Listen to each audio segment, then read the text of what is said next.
back, turning to Texas with new developments on the redistricting showdown that's playing out in the Lone Star State and all across the country. Texas Republican Governor Greg Abbott filed an emergency petition with the Texas Supreme Court to remove House Democratic Caucus Chair Jean Wu from his seat.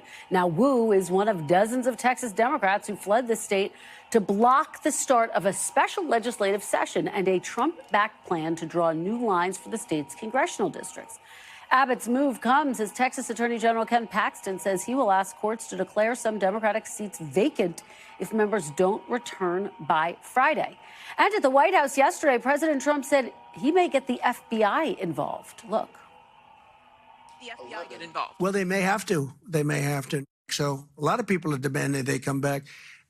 You can't just sit it out. You have to go back. You have to fight it out. That's what elections are all about. Meanwhile, the group of Texas House Democrats who fled to Illinois were evacuated from their hotel after receiving a bomb threat earlier today. The lawmakers and their Democratic allies say they will not be backing down and pledging to take their fight nationally. Here's DNC Chair Ken Martin. We are not going to roll over on this. We are going to fight with every single lever of power. This is not the time for one party to, play by the rules and tie one hand behind the back. We are done playing by the rules. We are going to fight fire with fire. And if they want a showdown, damn it, we're going to give them a showdown. Texas State Democratic Representative Jolanda Jones. She is one of the Democratic lawmakers who have fled the state. Representative Jones, thank you so much for joining us. Really appreciate it.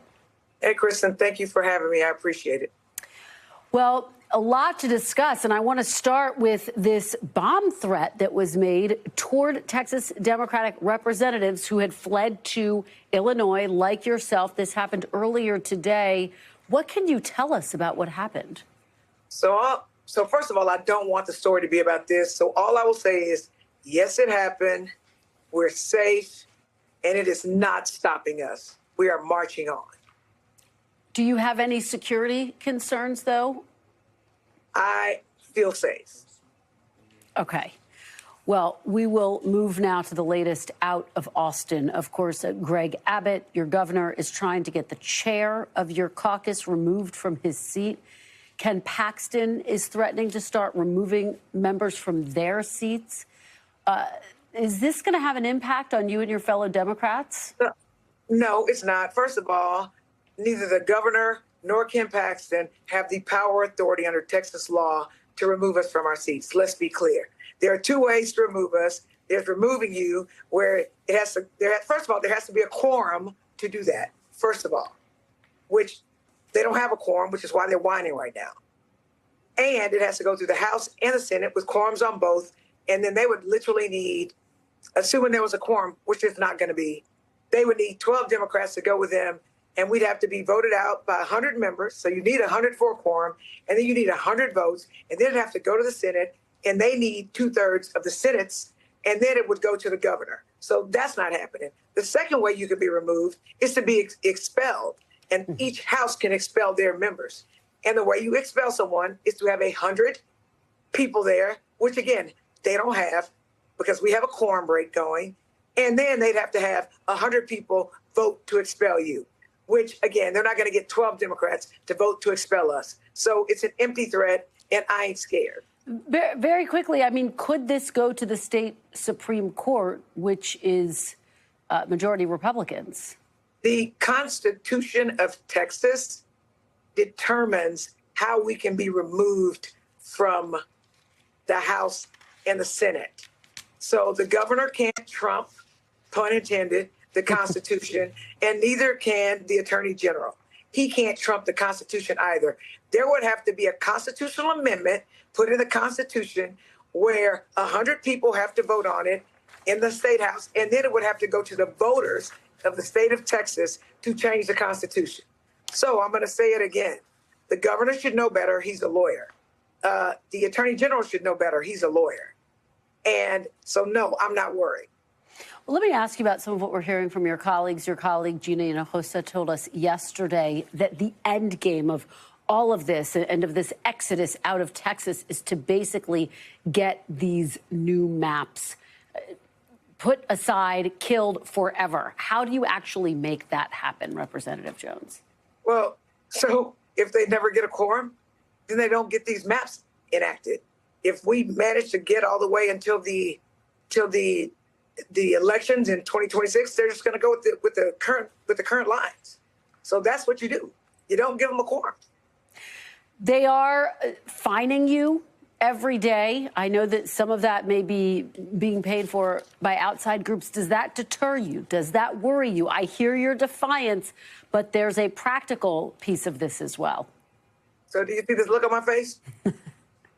Do I look afraid? I ain't scared. I ain't never been afraid. Okay, ever. Trump doesn't scare me. Abbott doesn't scare me. Paxton doesn't scare me. On a personal note, I was with my dad when he committed suicide, when he blew his brains out.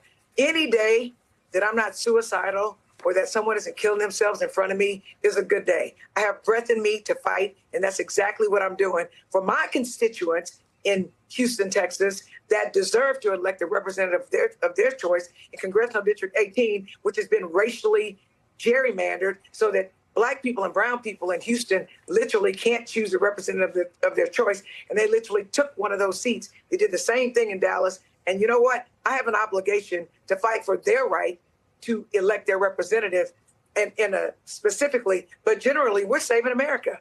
In 2024, the Republicans racially gerrymandered in North Carolina. They stole 3 seats. And I'm going to say this again. Trump is a thief, so it doesn't surprise me that he's trying to steal the election in 2026 and steal 5 seats in Texas.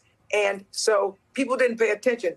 I don't believe it to be a coincidence that the Republicans right now in Congress have a 3-person lead, and that came from those 3 Republican seats that they created, that they stole from Democrats, and people weren't paying attention. And had those seats not been stolen, that big, ugly, nasty, terrible, racist bill would have never been passed. And had Congressional District 18 had someone in it, like me, for example, we would have voted against it and it would have failed. So there's nothing more important than saving my constituents' right to elect the representative of their choice, and tangentially to freaking save America from this despot.